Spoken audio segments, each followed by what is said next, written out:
Ja, unsere Reise startet mit typischem Svefa-Wetter im Regen. Mega lässig, hä? Mega lässig. Mega lässig. Aber hey, wenigstens regnet es noch ein bisschen. Ja, irgendwann muss einfach eine Pause sein. Diese ist total unromantisch auf einer Autobahnraststätte von sich gegangen. Dafür haben wir danach spektakuläres Wetterleuchten.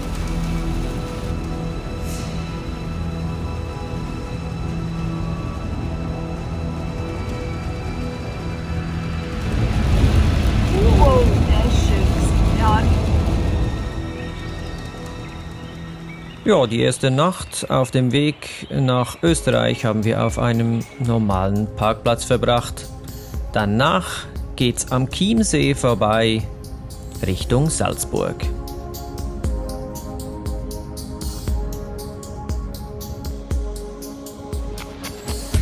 In Salzburg angekommen, auf dem Stellplatz sind wir positiv überrascht.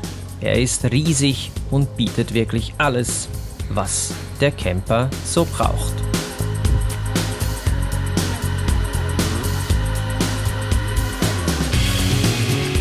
Lange lassen wir Salzburg nicht auf uns warten. Kaum angekommen geht's schon los auf Entdeckungstour.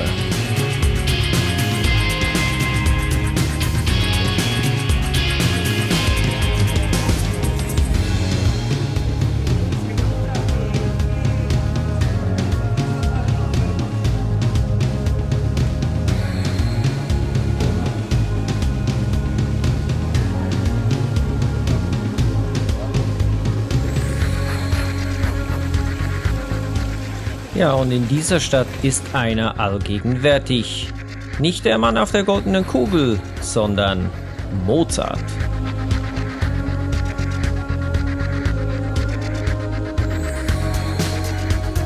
Und was es hier leider auch immer noch gibt, genauso wie in Wien, sind die Gespanne mit den Pferden vorne dran. Eine überholte Sache. Und das sollte man eigentlich nicht mehr unterstützen, unserer Meinung nach.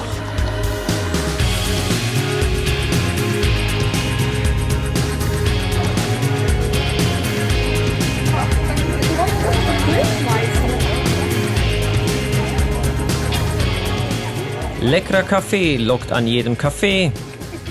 Und so kommt es auch, dass wir 2 volle Tage hier in Salzburg verbringen.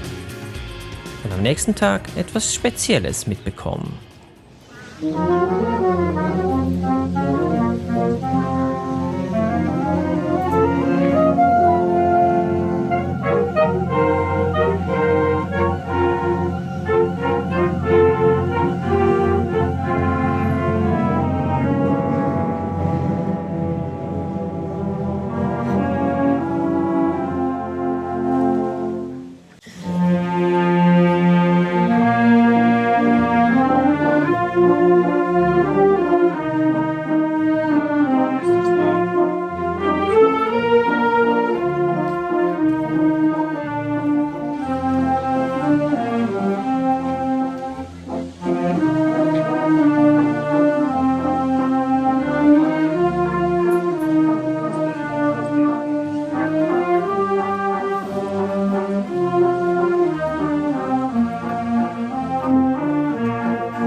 Ja, nach 3 Nächten ist es dann Zeit, weiterzuziehen.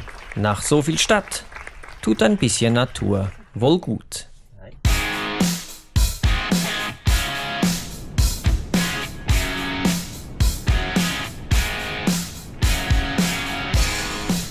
Unsere Route führt uns an den Mondsee, an den Wolfgangsee und an den Attersee.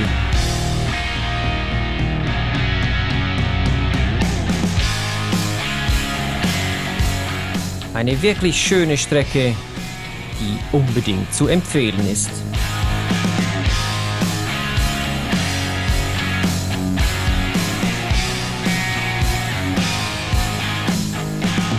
Ja, Halt machen wir dann aber erst am Taferl-Klausee. Diesen haben wir in einem Buch per Zufall entdeckt und das müssen wir uns ansehen.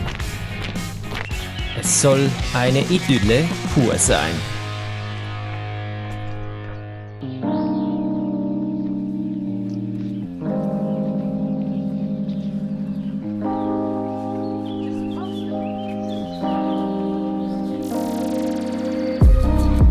Ja, und ich würde sagen, das Buch lag richtig.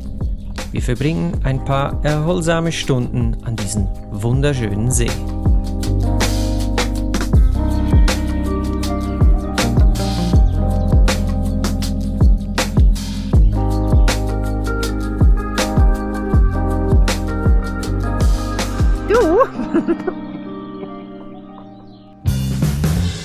Das nächste Ziel ist klar. Wir fahren nach Wien.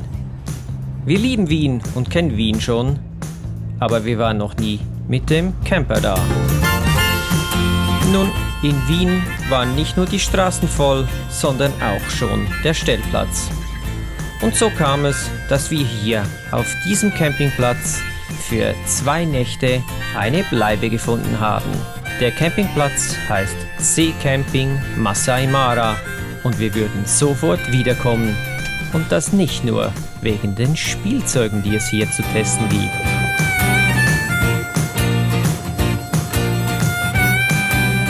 Zu lang wie zu Wasser. Das WH und du. Das macht mich Kummer verdammt. Ich kann studieren, aber nein, so muss ich laufen. Oh, komm, Trampe. Das ist das ist die falsche Richtung. Ja, was jetzt? Du musst dich entscheiden für die Kurve, Schätzli. Trampe. Ja, also.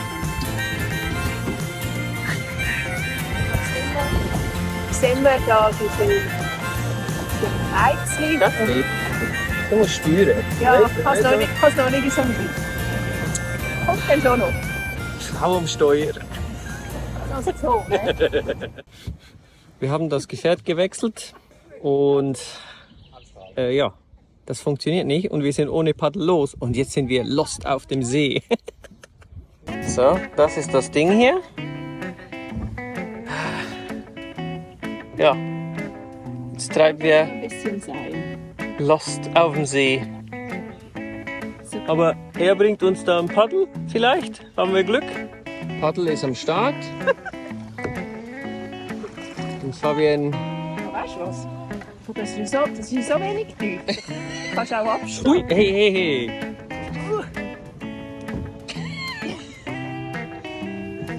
Oh, man sitzt wieder auf. Ja, warte, alles. Ui.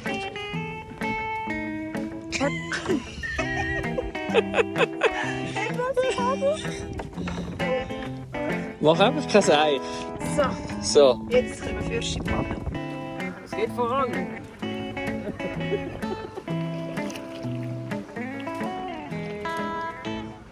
Sehr gut.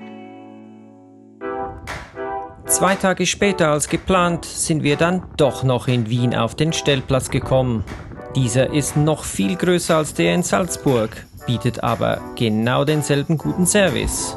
Und so geht's mit den ÖVs direkt in die Stadt, ins Museumsviertel, wo wir uns gefragt haben, ob es den Fotoautomat noch gibt, den wir bei unserem allerersten Wien-Trip gesehen haben. Und ja, es gibt ihn noch. Also konnten wir nicht anders und mussten wieder Fotos machen.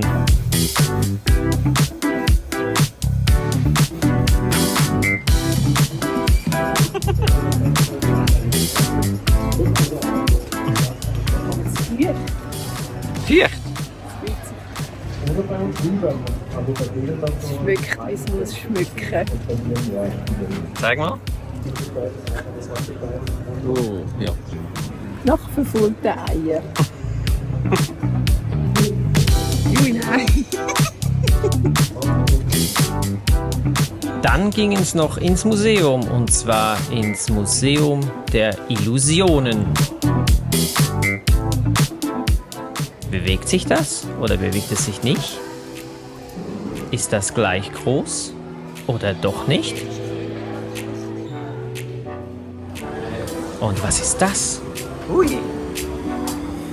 Oh shit. Wow. Holy.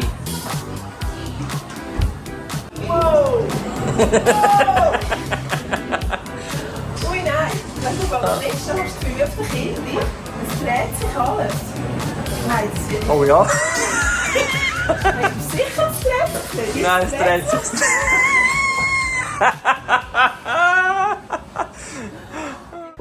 Auf dem Stellplatz in Salzburg lernten wir ein Pärchen kennen, das uns den Tipp gab, unbedingt den Zentralfriedhof von Wien anschauen zu gehen. Der sei riesengroß und da haben sie nicht gelogen, wenn ich diese Zahlen hier ansehe.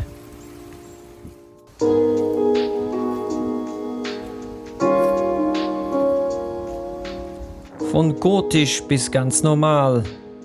Alles gibt es hier zu sehen auf dem Friedhof. Aber das wirklich Beeindruckende ist die Größe der einzelnen Gräber.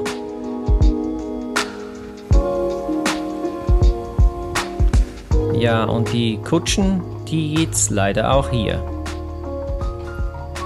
In der Mitte der Anlage befindet sich die Kirche.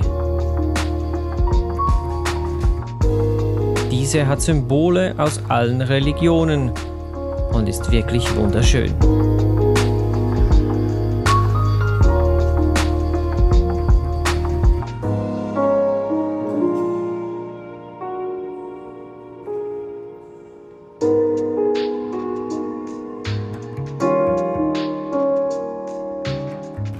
Und noch etwas ist hier besonders auf diesem Friedhof.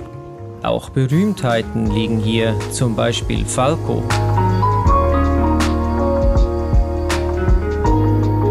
Und Udo Jürgens. Und die berühmten Musiker Strauss, Brahms, Franz Schubert, Beethoven und natürlich Wolfgang Amadeus Mozart.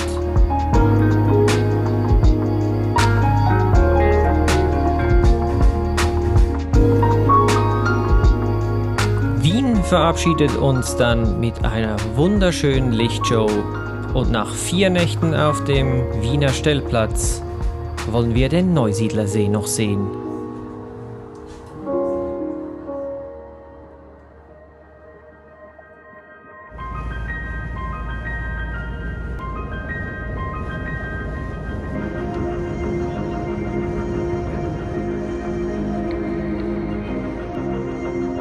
Bei schönstem Wetter finden wir dann in Podersdorf einen kleinen Stellplatz. Gerade mal 5 Plätze gibt es hier, aber wir hatten mal wieder Glück. Danach gleich mal an den Strand und schauen, was da so los ist am Podo Beach.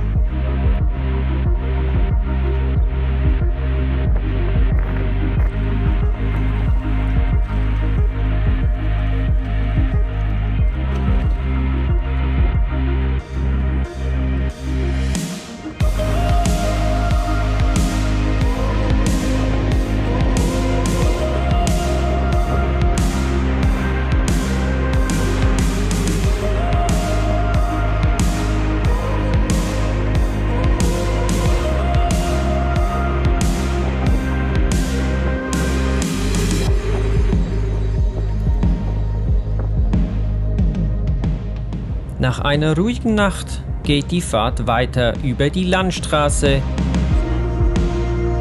Wir wollen nach Graz. Auch diese Stadt wollen wir nicht verpassen. Und auch dort gibt es wieder einen Stellplatz. Genau gleich wie in Salzburg und Wien. Einfach perfekt. Uns wurde gesagt, dass Graz ein Mittelding ist zwischen Wien und Salzburg. Und da uns beide Städte besonders gut gefallen, konnte das eigentlich nur gut kommen. Und wir wurden nicht enttäuscht. Hier die Insel Mur.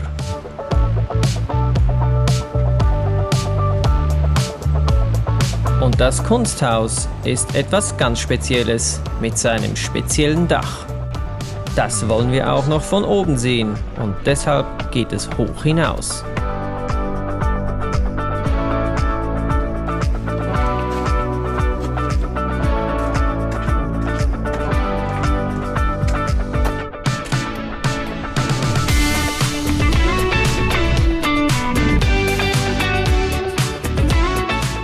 Schon speziell.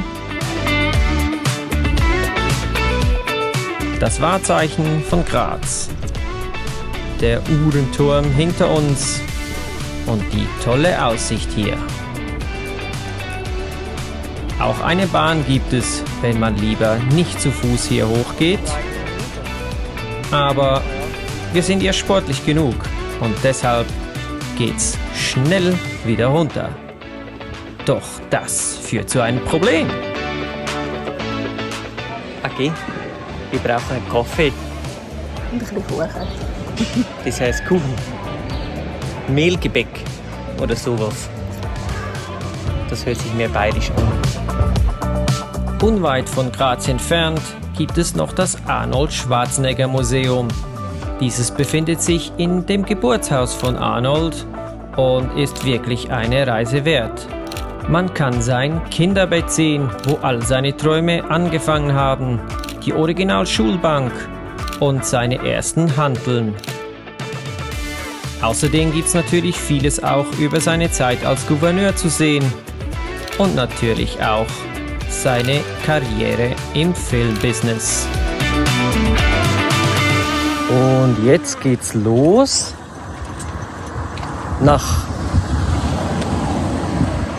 auf den Stellplatz in Murek. Heißt das Murek? Ja, Murek heißt das.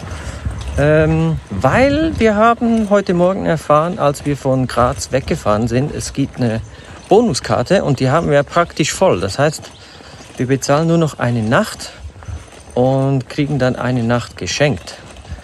Und das lassen wir uns natürlich nicht nehmen. Das heißt, es wird jetzt wieder schön heiß die nächsten Tage. Also werden wir jetzt einfach ein bisschen chillen und relaxen. Ja, und genau das haben wir dann gemacht. Erneut wieder ein perfekter Stellplatz. Und ein bisschen Zeit in der Badeanstalt gleich nebenan haben wir auch genossen.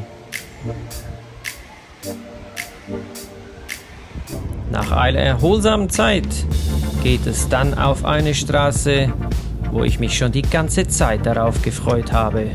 Wir fahren mit dem Wohnmobil den Großglockner hoch und befahren die Hochalpstraße.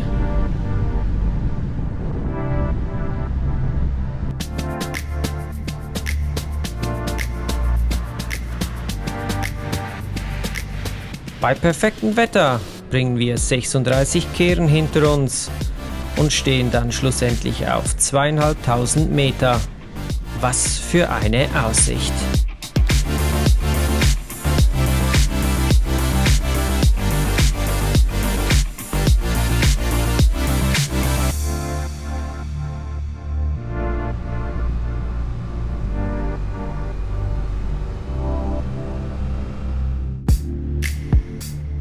Bergab werden die Bremsen unseres Wohnmobils durchaus gefordert.